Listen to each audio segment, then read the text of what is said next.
All right, so number 10 here. Let's look at this. The graph below shows the displacement y of an oscillating system as a function of time t. State what is meant by damping. Damping is what energy loss in an oscillating system, right? And typically these forces, by the way, the force is what, minus some constant times the velocity.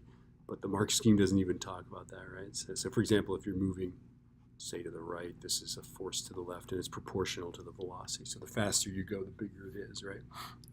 But this problem really does not plumb the depths of that.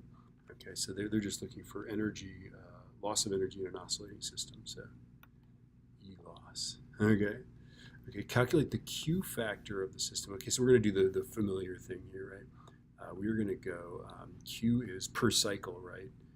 2 pi energy stored over energy lost, right? And that's going to be 2 pi energy stored over, energy in what, final minus energy initial or something like that, right? Typically is what we do. And what we're going to do is what is the total energy of an oscillator is, of course, 1/2 m omega up. Class is over here. X naught squared, right? So we can use this formula to figure out the energy stored, even though we don't know the mass and we don't know we actually could know the omega, right? But we don't need to have that, right? So what I'm going to do is I'm going to just use this and make this stand in as a proxy, right? The masses and the omegas and the 1/2s are going to cancel out, and all we have to do is deal with the amplitudes, right?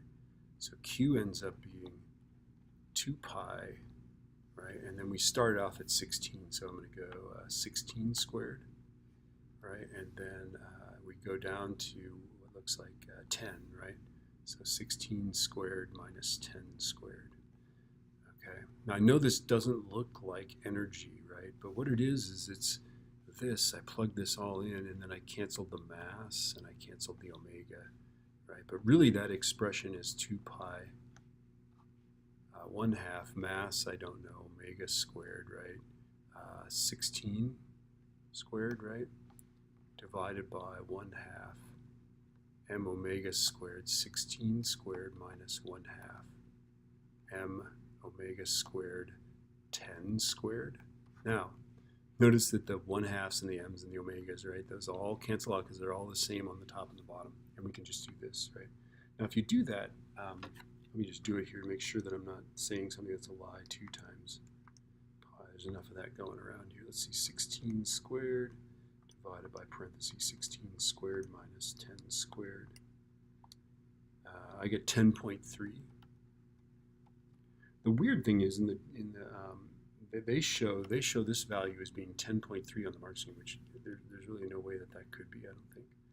Unless I'm missing something, I just don't know. Maybe down here it looks like that, or maybe, I don't even know. But they accept a value from 10 to 13 for this, right? Okay, so we're good, right? Then it says the Q factor increases. Well, when Q goes up, damping goes down, right? Okay, because remember, Q is how many cycles it goes through before it stops. This one might be 1, 2, 3, 4, 5, 6, 7, 8. Maybe a Q of 10 or something like that. I can't tell, right?